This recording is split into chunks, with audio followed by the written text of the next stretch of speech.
สวัสดีค่ะต้อนรับเข้าสู่ Hot Seat เก้าอี้นี้มีคำตอบนะคะเราพบกันทุกเช้าวันเสาร์เช่นเคยค่ะ8:55 นาทีนะคะทาง JKN 18 Top News กับหมวยสุพรทิพย์เทพจันตาค่ะเราจะมาล้วงลึกทุกประเด็นถามซึ่งหน้ากับแขกรับเชิญในแวดวงการเมืองนะคะและวันนี้ก็เป็นอีกหนึ่งบุคคลที่คร่ำวอร์ดทางการเมืองอย่างมากค่ะซึ่งท่านผู้นี้เป็นอดีตแกนนำนปก.และเป็นอดีตรัฐมนตรีประจำสำนักนายกรัฐมนตรีรวมถึงเป็นอดีตโฆษกรัฐบาลมาก่อนด้วยนะคะต้อนรับคุณจักรภพ เพ็ญแขสวัสดีค่ะสวัสดีครับขอบคุณนะคะวันนี้ได้พูดคุยกับคุณจักรภพ เพ็ญแขที่หลายท่านก็ได้ชมสื่อมาแล้วนะคะเพราะว่ากลับมาคราวนี้อยากที่จะมาพูดคุยแล้วก็ชี้แจงให้กับสังคมแล้วก็พี่น้องคนไทยได้ทราบว่าเป็นมายังไงใช่ไหมคะใช่ครับอยากจะถามก่อนเลยว่าตัดสินใจลี้ภัยและออกนอกประเทศเพราะอะไรผมลี้ภัยในวันที่ 14 เมษายน ปี 2552 นะครับแล้วกลับมาเมื่อเดือนกว่าเนี่ยนั้นก็15 ปีเต็มเลยเหตุที่ตัดสินใจลี้ภัยตอนนั้นมี 2 เรื่องนะครับเมื่อปี 52 นะเหตุผลแรกก็คือเรื่องความปลอดภัยก็มีข่าวจากพรรคพวกเข้ามาว่าจะมีคนทำร้ายให้ระวังตัวต่างๆซึ่งก็เป็นเรื่องที่พวกเรานักต่อสู้ก็ต้องได้ยินได้ฟังอยู่ละจริงไม่จริงก็ตาม2ก็คือขณะนั้นเราเห็นว่ารัฐบาลนายกอภิสิทธิ์ตอนนั้นเนี่ยเตรียมจะปราบผู้ชุมนุมเสื้อแดงเต็มที่มีทั้งทหารที่ยกขบวนเตรียมจะเข้ามาบดขยี้ถึง3 ด้านและอีกด้านหนึ่งก็เป็นคนที่เรียกว่ากลุ่มคนเสื้อสีน้ำเงินซึ่งก็เกี่ยวข้องกับนักการเมืองกลุ่มหนึ่งก็เรียกว่าเข้ามาเต็มที่ปรากฏว่าตอนเช้าวันที่13 เมษายนคือสงกรานต์ของปีนั้นเนี่ยประธานนปช.ในตอนนั้นคือคุณวีระมุสิกพงศ์ยังไม่ได้เปลี่ยนชื่อเป็นวีรการนะท่านก็ประกาศสลายการชุมนุมเพราะไม่ต้องการจะเกิดการเผชิญหน้าทหารที่เตรียมไว้ก็เข้ามาควบคุมเรื่องของการสลายการชุมนุมเช่นมีการปล่อยตัวเป็นระบบทั้งนี้ก่อนทั้งนั้นเพื่อไม่ให้เกิดความวุ่นวายเพราะถ้าเกิดพวกเราจำได้เนี่ยวันที่ 14 ตุลาคม 2516 ในอดีตเนี่ยเหตุการณ์ไม่ได้เกิดขึ้นตอนที่ชุมนุมกันอยู่แต่มาวุ่นวายรุนแรงตอนช่วงที่สลายตัวและกำลังเดินทางกลับปรากฏว่าพอไปเกิดเหตุปะทะก็จุดหนึ่งก็เกิดเป็นพึ่งแตกรังเลยทุกคนก็นึกว่าเกิดการปะทะเกิดการหักหลังเพราะนั้นเขาก็มาดูแลตรงนั้นเหตุผลที่2ตอนนั้นก็คือว่าผมคิดว่าเราคงต้องเตรียมต่อสู้นะครับเนื่องจากว่าหนทางในการเจรจาคงไม่มีละนั่นคือความคิดในขณะนั้นก็เลยเดินทางออกนอกประเทศแต่ก่อนที่จะออกนอกประเทศได้มีการไปพูดคุยใช่ไหมคะที่สโมสรผู้สื่อข่าวต่างประเทศด้วยคนละตอนกันครับคล้ายๆอย่างนั้นคืออย่างนี้วันที่12 เมษายนนะคือก่อนหน้าวันสงกรานต์ที่เรียกว่าสงกรานต์เลือดเนี่ยนะผมเองคุยกับพรรคพวกซึ่งมีคุณวีระคุณณัฐวุฒิคุณจตุพรและอีกหลายคนในตอนนั้นว่าเราต้องบอกกล่าวให้โลกรู้ละว่าจะเกิดอะไรขึ้นเพราะเราไม่แน่ใจว่าผู้สื่อข่าวต่างประเทศจะได้เข้ามาแค่ไหนจะรายงานไหมผมก็เลยอาสาออกไปที่อาคารมณียาซึ่งเป็นที่ตั้งของสโมสรผู้สื่อข่าวต่างประเทศ FCCT แต่ไม่ได้ไปที่ตัว FCCT หรอกไปที่สำนักข่าวแต่ละที่เดินสายออกข่าว BBC CNN จำไม่ได้ละตอนนั้นประมาณสักไม่ต่ำกว่า10ไปขอเขาเลยว่าขอออกนะครับว่าเราต้องการจะเพื่อเหมือนฟ้องว่าจะเกิดแบบนี้ขึ้นนะครับปรากฏว่าพอเสร็จภารกิจในวันนั้นประมาณ4 ทุ่มจะกลับเข้ามาร่วมกับพรรคพวกมันเข้าไม่ได้ละเพราะว่าโดนบล็อกหมดละไม่มีใครจะเข้าออกได้ตอนนั้นก็เลยซิลไว้หมดละใช่ไปอยู่เซฟเฮาส์ก็อยู่ในคืนวันที่13ก็ดูเหตุการณ์ทั้งวัน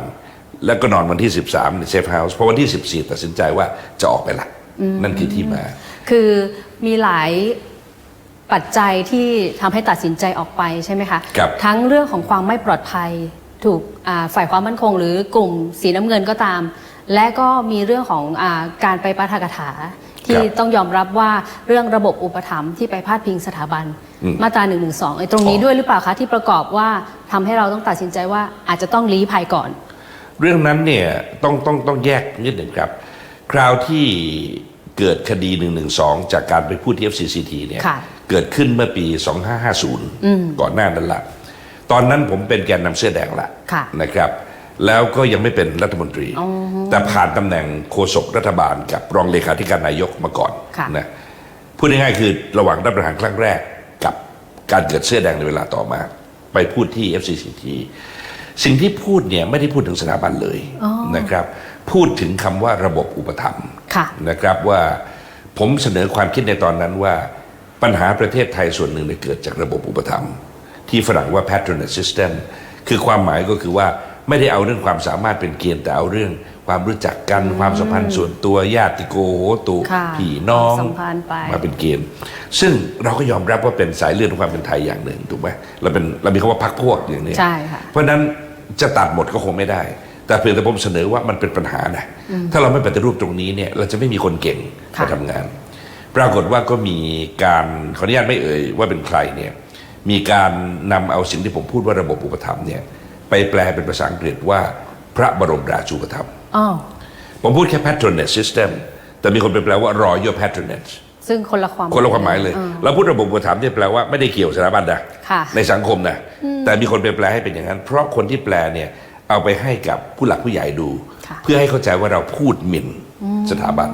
พูดง่ายๆว่ากรณีนั้นเนี่ยเป็นเรื่องการหาเรื่องกันโดยแท้จริงเลยแต่ตอนหลังที่คดีมายกฟ้องก็เพราะว่าเหตุเดียวกันเนี่ยเนื่องจากเมื่อแปลแล้วมันไม่ใช่อย่างที่กล่าวหาไงเอาอาจารย์3 มหาวิทยาลัยซึ่งจำได้ว่าน่าจะเป็นจุฬาธรรมศาสตร์มหิดลถ้าจำไม่ผิดนะครับ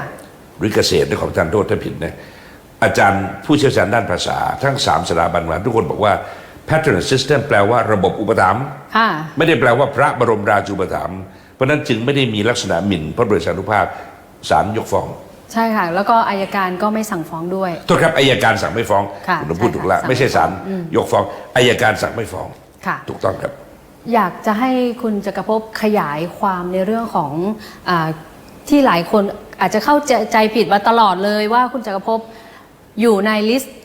แดงล้มเจ้าครับตรงนี้ค่ะผมรับเรื่องนี้โดยที่ไม่เคยชี้แจงอะไรมาก่อนเลยใช่ค่ะอยากให้ชี้แจงเนื่องจากว่าผมคิดว่าเรื่องนี้เป็นเรื่องที่เมืองไทยควรต้องพูดกันเรารู้ครับว่าเรามีโครงสร้างทางสังคมที่เป็นเอกลักษณ์นะมีสิ่งที่เรียกว่าศักดิ์สิทธิ์สิ่งที่เป็นเรื่องที่พวกเราพูดกันได้แล้วโดยมารยาทไทยเรื่องศักดิ์สิทธิ์เราก็ไม่นำมาพูดกันแต่เป็นเรื่องที่เข้าใจกันเองว่าเป็นอย่างนั้นแต่ผมมีความคิดในขณะนั้นว่าทุกๆอย่างในเมืองไทยเนี่ยจำเป็นต้องนำมาพูดกันเพื่อที่จะหาทางทำให้ดีขึ้นกว่าที่เป็นอยู่เพราะพูดตรงๆว่าการที่มองมาในปัจจุบันซึ่งเห็นมีเด็กๆซึ่งมีความรุนแรงในความคิดบางเรื่องต้องการจะเปลี่ยนตรงนี้ต้องการจะเลิกตรงนั้นเนี่ย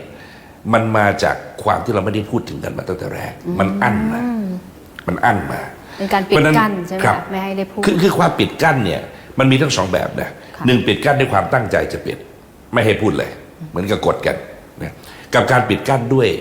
สิ่งที่ว่าคันลองไทยคือเราไม่พูดถึงกันเหมือนในครอบครัวเนี่ยบางทีเราก็มีแกะดำในครอบครัวนะแต่พอเจอหน้ากันเราก็ไม่พูดใช่ไหมเพราะมันกระเทือนใจหรือมีรักษาน้ำใจคำว่าเกรงใจถนอมน้ำใจรักษาน้ำใจก็ต้องยอมรับเป็นคันลองไทยอันหนึ่งจะบอกว่าไม่ใช่ก็ไม่ได้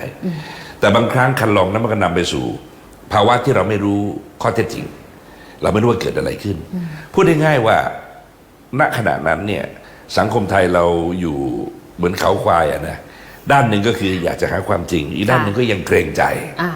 ทำไงดีสุดขวาสุดทำไงดีอยากให้มีเพราะนั้นคนที่ล้ำเส้นตรงกลางเนี่ยมันก็จะโดนคดีโดนกล่าวหาว่ารุนแรงผมมีความตั้งใจเป็นแค่นั้นนะครับแล้ว2ก็คือว่าผมเองเนี่ยเป็นคนที่ศึกษาเรื่องสถาบันพระมหากษัตริย์ไปเยอะมากอาจจะไม่เยอะกว่าคนอื่นแต่ก็เยอะพอตัวละผมชอบเนื่องจากว่านี่คือความเป็นไทยที่เราไม่คนอื่นไม่มีนะอย่างผมโตมาเนี่ยผมอ่านเรื่องพระราชพิธีอ่านเรื่องเกี่ยวกับอ่านพงศาวดารจนถึงเดี๋ยวนี้ยังอ่านสารสมเด็จอยู่เลยสารสมเด็จเนี่ยไม่ทราบคนรุ่นหลังจะรู้จักกับเรานะเป็นหนังสือรวมจดหมายเรียกว่าพระหัตถ์พระราชทเลขานะหรือว่าพระลิขิตหรือว่าพระจดหมายก็แล้วแต่ระดับของ2 องค์และ 1 คนก็คือสมเด็จพระเจ้าบรมวงศ์เธอกรมพระยาดำรงราชานุภาพสมเด็จพระเจ้าบรมวงศ์เธอเจ้าฟ้ากรมพระยานริศรานุวัติวงศ์และอีกท่านหนึ่งก็คือเสถียรโกเศษหรือว่าเจ้าคุณอนุมานราชทนซึ่งเป็นอธิบดีกรมศิลปากรหลังจากที่ท่านพ้นจากอำนาจกันแล้วเนี่ยท่านใหญ่ๆบ้างนั้นนะปรากฏว่าท่านเกษียณแล้วเนี่ยท่านไม่มีอะไรทำแต่ท่านมีความรู้ท่านก็เลยเขียนจดหมายหากันเช่นกรมพระยาดำรงเนี่ยไม่รู้วิชาช่าง ก็เขียนไปถามกรมพยานฤทธิ์ ว่าเป็นยังไง ว่าหน้าบันนาคสะดุ้งอะไรท่านทำยังไงแล้วท่านก็จะเขียนตอบมา แล้วกรมพยานฤทธิ์ไม่รู้เรื่องเกี่ยวกับการปกครอง อย่างของกระทรวงมหาดไทย สมุหเทศาพิบาลเจ้าเมืองก็จะเขียนถามหรือทูลถามกรมพยานดำรงส่วนเจ้าคุณอนุมานเนี่ยเป็นอธิบดีกรมศุลกากรบางทีอธิบดีก็ไม่รู้เอง ต้องกราบบังคมทูลถามว่ามันเรื่องมันเป็นยังไงฝ่าพระบาทที่จะออกมาเป็นอย่างนี้ได้ แล้วตอนหลังมีคนนำเอาจดหมายทั้งหมดเนี่ยมารวบรวมเป็นเล่มใช้ชื่อว่าสารสมเด็จ ตอนหลังมีการพิมพ์ใหม่ใช้ชื่อว่าบันทึกเรื่องความรู้ต่างๆ ซึ่งจะยกตัวอย่างว่าผมยังอ่านเรื่องแบบนี้อยู่ขณะเดียวกันก็อ่านเรื่องฝ่ายซ้าย อ่านเรื่องการปฏิวัติอ่านเรื่องการเปลี่ยนแปลงทางการเมืองพูดง่ายๆว่าสนใจในกรอบที่กว้างในส่วนที่ลึกแล้วก็ซ้ายขวาเข้าไปไกลเพราะผมอยากเข้าใจว่ามนุษย์เราคืออะไรแม้ว่าระหว่างที่ลี้ภัยอยู่15 ปีก็ยังศึกษาแล้วก็ดูความเป็นไปเป็นมาของประเทศไทยตลอดเอางี้ก็แล้วกันอย่าหาว่าตลกเลยนะในขณะที่อ่านหนังสือแบบรุ่นใหม่ๆเรื่องของ AI เรื่องดิจิตอลนะก็อ่านพระภัยมณีก็อ่านขุนช้างขุนแผนเพราะว่าบอกตรงๆว่ากลัวลืมความเป็นไทยกลัวจะไปอยู่ต่างประเทศนานจนกระทั่งเราไม่รู้และจิตวิญญาณเราอยู่ตรงไหนอย่างขุนช้างขุนแผนเนี่ยหลายคนก็ไม่ชอบเพราะมีคำหยาบมีการพูดถึงด้านไม่ดีแต่ผมถือว่านี่คือวรรณกรรมหรือวรรณคดีที่เล่าถึงความเป็นไทยได้ถึงแก่นที่สุดถ้าใครอยากรู้ความเป็นไทยคืออะไรเนี่ยโปรดไปอ่านเสภาขุนช้างขุนแผนจะเล่าเรื่องรัตนโกสินทร์ตอนต้นได้อย่างสุดยอดขณะคนไทยไปไหนกลัวหมากัดเนี่ยยังมีอยู่ในขุนช้างขุนแผนเลยไปเยี่ยมใครบอกให้ดูหมาด้วยก็เราเข้าใจใช่ไหมว่าวิถีชีวิตคนไทยเป็นยังไงมาร่วมสนับสนุนท็อปนิวส์นำเสนอความจริงได้แล้ววันนี้เพียงกดปุ่ม Super Thanks แล้วเลือกจำนวนเงินตามที่ต้องการได้เลยครับขอบคุณครับ